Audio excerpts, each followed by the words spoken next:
नमस्ते दोस्तों, स्वागत है आपका मेरे इस यूट्यूब चैनल पर। तो इसके पहले वाली वीडियोस में हम मालगुडी डेज़ की जो 5 शॉर्ट स्टोरीज़ हैं वो हम देख चुके हैं, और आज हम जो इसकी छठी शॉर्ट स्टोरी है फेलो फीलिंग वो देखने वाले हैं। अगर आपने अभी तक 5 शॉर्ट स्टोरी नहीं देखी है मालगुडी डेज़ की, तो जल्दी से जाइए चैनल पर और उनको देखिए। तो बिना देरी किए हुए आज की जो छठी शॉर्ट स्टोरी है फेलो फीलिंग, उसको स्टार्ट करते हैं। तो शॉर्ट स्टोरी का नाम है फेलो फीलिंग, यानी कि सद्भाव। हाँ, तो ये एक स्टेशन का सीन है, और पहले स्टेशन का सीन आता है, फिर ट्रेन के अंदर का सीन आता है। तो हम स्टार्ट करते हैं। तो स्टेशन पे क्या है कि मद्रास और बेंगलोर एक्सप्रेस, ट्रेन का नाम है मद्रास बेंगलोर एक्सप्रेस, कुछ ही मिनटों में रवाना होने वाली थी। पहली घंटी बची, गार्ड ने घड़ी पर नज़र डाली। तभी राजम अय्यर, मतलब कि इसमें जो मेन आदमी है उसका नाम है राजम अय्यर। तो राजम अय्यर तेज़ी से प्लेटफॉर्म पर आए। एक हाथ में छोटा सा बिस्तर, दूसरे हाथ में टूटा सा पीला सा संदूक लिए डिब्बों की ओर चले। और जैसे उनके पास तीसरी श्रेणी का यानी तीसरे दर्जे का पहला डिब्बा जैसे यहाँ के सामने आया, तो उसके अंदर वो चढ़ने की कोशिश करने लगे।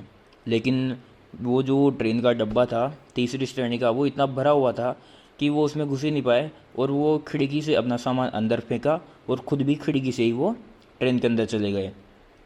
15 मिनट बाद लगभग गाड़ी चली, और 15 मिनट बाद वो जो धूप से घिरे मकान खेतों से तेज़ी से पीछे जाती जहाँ गया खिड़की से दिखाई देने लगी। फिर उसके बाद अगला स्टेशन आया मंदगम। स्टेशन का नाम याद रखना है कि जो अगला स्टेशन आया था वो कौन सा था। अगला स्टेशन था मंदगम। तो मंदगम आया, और जहाँ से बहुत सी सवारियाँ उतर गई, मंदगम में बहुत सी सवारियाँ उतर गई थी।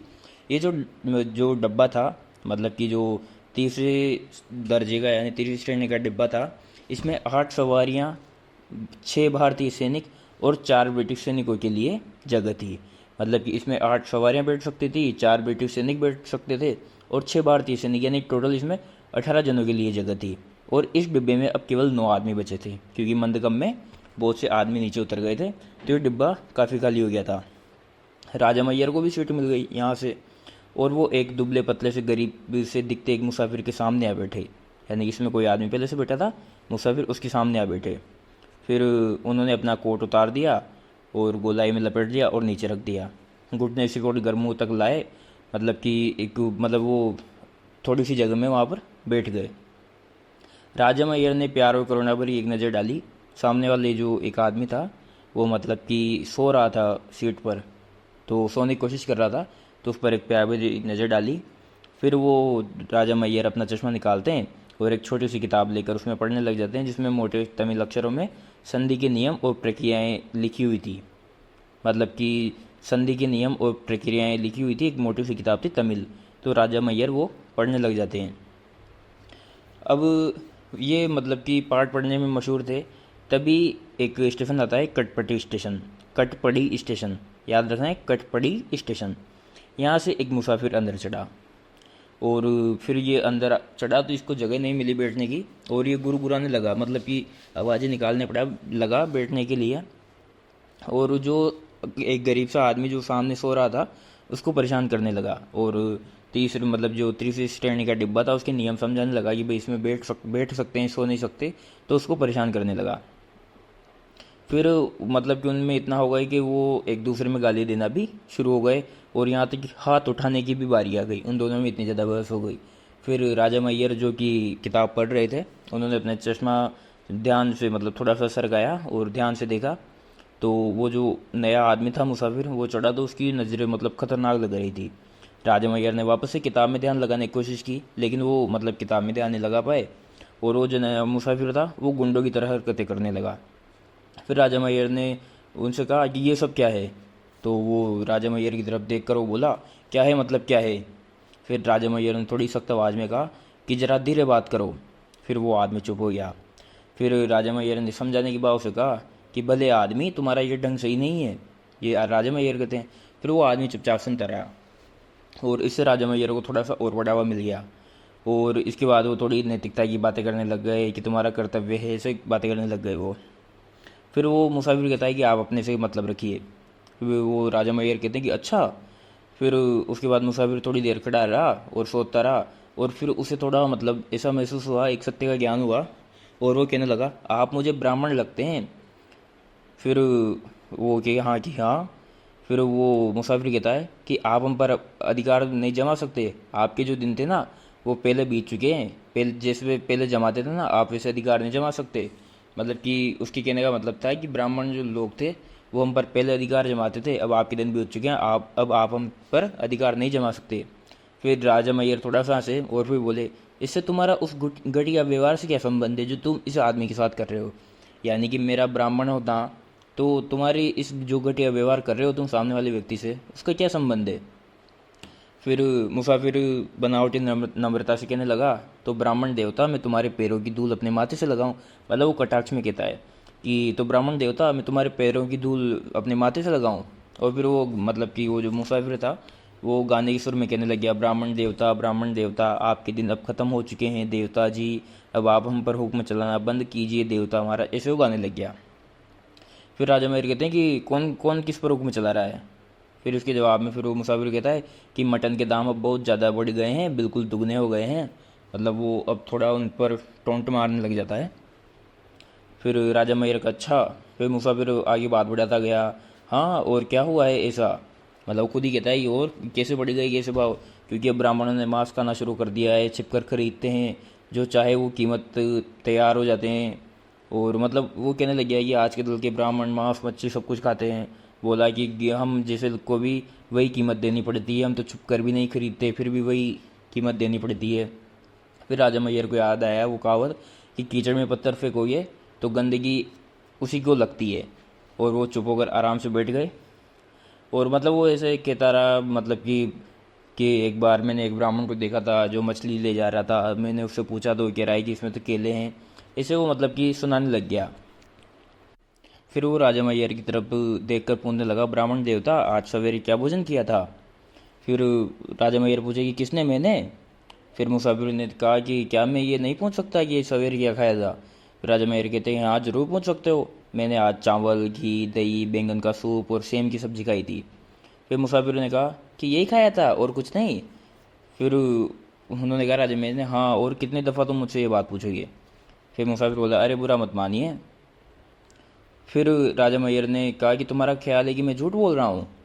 फिर वो मुसाफिर ने कहा कि जी हाँ, आपकी सूची में कई चीज़ें छूट गई है, आज सवेरे मैंने आपको बगल में केला जल केला दबाकर ले जाते हुए नहीं देखा। मतलब वो इसे टोंट मार रहा है, केला जल केला मतलब कि वो मछली कहना चाह रहा है कि मैंने आपको आज मछली दबाकर ले जाते हुए नहीं देखा। हो सकता है आप जैसी शक्ल का कोई और आदमी हो, मैंने पहचानने में गलती कर दी हो। वो ऐसा कहने लगा, मतलब वो झूठ बोल रहा था, उसने कहीं नहीं देखा, वो तो लगी स्टेफन से चढ़ा था, लेकिन वो उनको चिढ़ाने के लिए ऐसा कर रहा था। फिर राजा मैयर मतलब कि दांत पीसते हुए उसको डांटने लगे और उसको सड़ा गला कोड़ी कहने लगे कि तुम सड़े गड़ी कोड़ी हो। फिर उसने अपने सीने पर हाथ मार के बोला, सड़ा गला? मैं सड़ा गला हूँ? फिर राजा मैयर गुस्से से कहते कि तुम जानवर हो, आदमी नहीं हो, तुम्हें पुलिस के हवाले कर देना चाहिए। फिर वो मुसाफिर ने कहा कि अच्छा, जैसे मैं नहीं जानता कि पुलिस क्या होती है। फिर राजा मैयर कहते हैं कि ज़रूर जानते हो तुम, क्योंकि अब तुम बहुत बार उसके चंगुल में फंस चुके होंगे और इन तुम्हारी गंदी हरकतों से और भी फंसते रहोगे। सड़क के कुत्ते की तरह अगर तुम सड़क पर ही नहीं मर गए तो यही होगा, तुम्हारा जैसा गंदा मुंह है उससे तुम्हारा भविष्य यही होने वाला है। राजम अय्यर मतलब भबक उठे और उनको सुनाए जा रहे थे। फिर वो मुसाफिर उन्हें देखकर चिल्लाया, तुमने क्या कहा, तुमने क्या कहा? शैतान, राक्षस? ऐसे वो राजा मैयर से कहने लगा। राजा मैयर गरजे कि चुप रहो। फिर वो कहता है कि मैं तुम्हें मारूंगा। राजा मैयर कहते हैं कि मैं तुम्हें जूतों से मारूंगा। वो मुसाफिर कहता है कि मैं तुम्हें तुम्हारा भुर्ता बना दूंगा, अपने जूतों से लातों से मारूंगा। ऐसे वो दोनों लड़ने लगे। फिर दोनों एक साथ खड़े हो गए। अब दोनों एक दूसरे के सामने डिब्बे के फर्श पर खड़े हो गए। राजा मैयर को अचानक से अपनी मतलब कमी का अनुभव हुआ। कैसे हुआ कि दोनों जब सामने खड़े हुए ना, तो जो मुसाफिर था वो राजा मैयर से पूरा 9 इंच ऊंचा था, कदम ऊंचा था, उसका शरीर बढ़िया था। तो फिर मुसाफिर बोला, अब मुंह बंद किए क्यों खड़े हो गए, जैसे उसमें मिट्टी भर गई हो? क्योंकि वो मतलब कि उसको इतना लंबा देखकर उसका बहुत भारी शरीर था। फिर राजा मैयर ने मतलब जोर से कहा, चुप रहो। मतलब वो ऐसा दिखाया उन्होंने ये बोल के कि चुप रहो, जैसे उसकी लंबाई और शरीर से वो बिल्कुल भी प्रभावित नहीं हुए।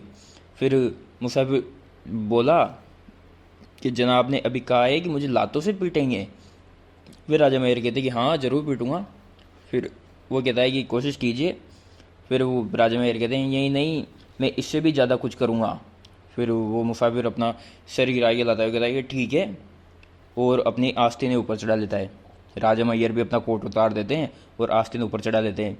फिर उन्होंने अपना हाथ मला, मतलब कि दोनों हाथ मले, और अचानक जैसे हुक्म दिया हो, जैसे कहा उस मुसाफिर से कि चुप खड़े हो जाओ। फिर मुसाफिर चौंक कर उन्हें देखने लगा। उसकी समझ में आया ही नहीं कि क्या करें। राजा मैयर ने उसे सोचने का मौका भी नहीं दिया और उन्होंने जोर से अपने दाहिने बाएं घुमाई और थप्पड़ मारने के लिए हाथ आगे बढ़ाया राजा मैयर ने, लेकिन गाल पर लगने से पहले ही रोक लिया। फिर मतलब उन्होंने खुद नहीं रोक लिया, उन्होंने थप्पड़े नहीं मारे उसको। फिर वो राजा मैयर कहने लगी कि कोई बात नहीं, मैं सोचता हूँ कि तुम्हें एक मौका और दिया जाए। फिर मुसाफिर पूछ रहा, मौका? कौन सा मौका? फिर राजा मैयर कहते हैं कि मौका दिए बिना ये करना तुम्हारे साथ अन्याय होगा। फिर वो कह रहा है कि क्या करना? फिर मतलब कि वो राजा मैयर कहते हैं कि तुम वहीं खड़े रहो तो 1 सेकंड में ये हो जाएगा। फिर वो पूछता है मुसाफिर कि 1 सेकंड में क्या कर लोगे तुम? फिर राजा मैयर मतलब कहने लगे कि मैं कुछ खास नहीं करूँगा। फिर राजा मैयर मतलब मजाक में करने लगे कि मैं कुछ खास नहीं करूँगा, मैं तुम्हारे दाहिने गाल पर चपाट लगाऊंगा, उसी के साथ बायां कान खींचेगा और तुम्हारा मुंह जो अभी तुम्हारी नाक के नीचे है वहाँ से अलग होकर तुम्हारे बाएं कान के नीचे आ जाएगा और फिर वहीं बना रहेगा, लेकिन तुम्हें दर्द बिल्कुल नहीं होगा। मतलब ये कहने लगे, उसको डराने लगे कि मैं ऐसा मारूंगा तुम्हें कि तुम्हारा फेस ऐसे बिगड़ जाएगा और इस काम में इतना भी समय नहीं लगेगा जितना कि श्री राम कहने में लगता है, यानी कि मैं थोड़े से समय में तुम्हारा हुलिया बिगाड़ दूंगा, ऐसा राजा मैयर कहते हैं। फिर मुसाफिर बोला कि मैं इस पर विश्वास नहीं करता। फिर राजा मैयर ने लापरवाही से कहा कि ठीक है, मत करो विश्वास, मैं यह तब नहीं करता जब तक मैं विवश न हो जाऊँ, मतलब तब तक नहीं करता कि जब तक मैं विवश न हो जाऊँ। तुम सोचते हो मैं बच्चा हूँ, ऐसा वो मुसाफिर कहता है। फिर वो कहता है कि मैं तो चाहता हूँ कि तुम मुझ पर विश्वास न करो। तुमने कभी जुजुत्सु का नाम सुना है? जुजुत्सु नाम आता है इसमें, जुजुत्सु का नाम सुना है? फिर मुसाफिर कहता है कि नहीं सुना। फिर उसने कहा, राजा मैयर ने, जुजुत्सु मतलब जुजुत्सु होता है ना, ये एक बड़ी सीधी चाल है। मतलब जुजुत्सु एक बड़ी सीधी चाल है जिसे दक्षिण भारत में सिर्फ 6 आदमी जानते हैं। ये एक आदमी है जुजुत्सु कि 6 आदमी जानते हैं। फिर मुसाफिर ने पूछा कि तुमने तो कहा था कि तुम लातों से मुझे मारोगे। फिर राजा मैयर ने यह मतलब कि राजा मैयर ने कहा कि यह उससे भी ज़्यादा खतरनाक होगा।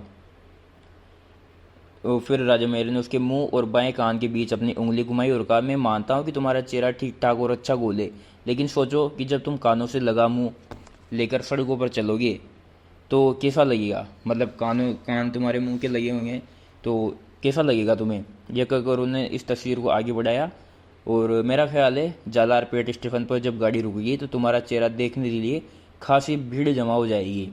मतलब कि अगला स्टेशन था जालारपेट। अब वो उसको डरा रहे हैं कि मैं तुम्हें ऐसा मारूंगा कि तुम्हारा हुलिया बिगड़ जाएगा और जब अगला रेलवे स्टेशन आएगा ना तो तुम्हारी जो फेस बिगड़ जाएगा, उसको देखने के लिए अगला जो स्टेशन है जालारपेट, उस पर बहुत भारी भीड़ लग जाएगी, ऐसा कहने लगे।